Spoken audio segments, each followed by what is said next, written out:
Hyvää päivää.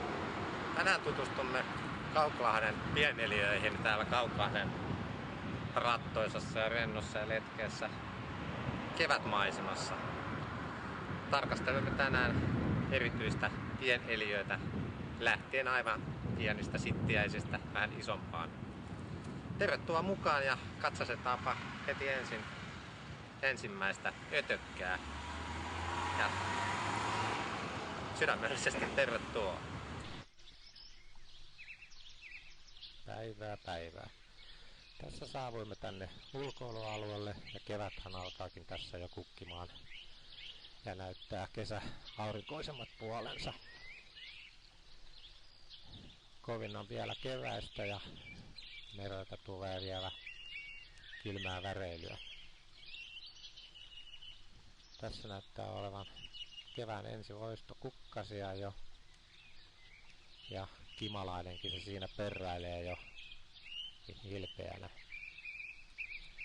Sinivuokkoja, näitä harvinaisempia vuokkolajikkeita löytyy myös täältä Kauklahden rannalta. Aurinko mukavasti lämmittää jo perhosen selkäpigmenttiä ja suruvaippa siinä miettii kesän tulemisia.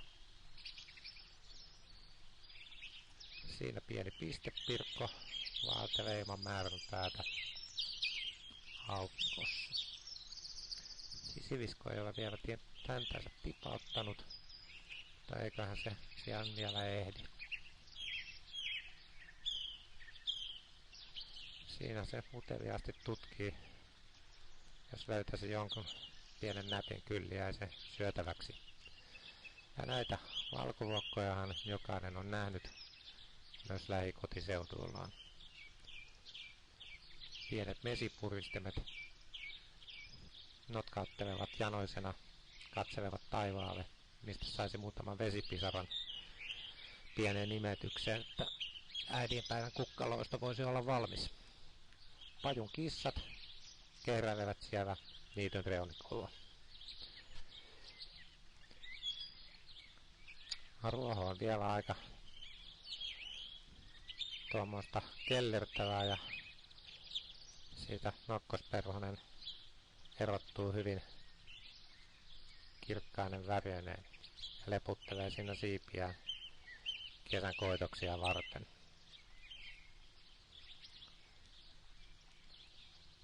Ja nyt ne kuivat taitaa olla. Ja tässä näemme hillerin, tuon talttaampaisen pienen veijarin.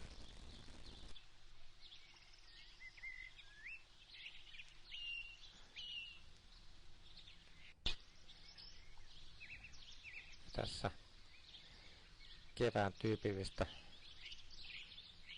kukkaa. Tämä on hyvin linturikas alue, kun niin kuin yleensä nämä merenlahdet täällä Suomen etelärannikolla. Sielläkin lokit kirmailevat aika letkeällä otteella. Siinä onko se tuo kaaliperhonen vai mikä se on?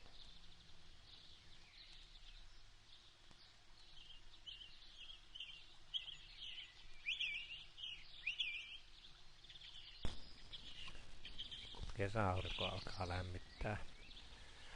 Alkavat myös murkut rakentamaan majaansa. Tässä havaitsemme aikamoisen määrän pieniä vieliäisiä otuksia, jotka kirmailevat kevätauringossa. Vaikuttavat murkut olevan murkkuiässä. Siellä kurre, tuo pieni talttahammas, joka asustelee mielellään puissa ja heittelee pähkinöitä ympäri metsikköä myös omaan huuleensa.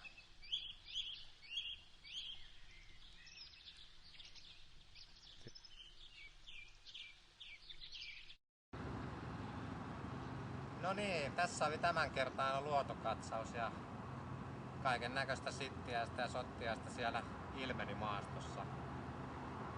Kevät tulee, niin kesä tulee, niin kaiken näköistä näkyy.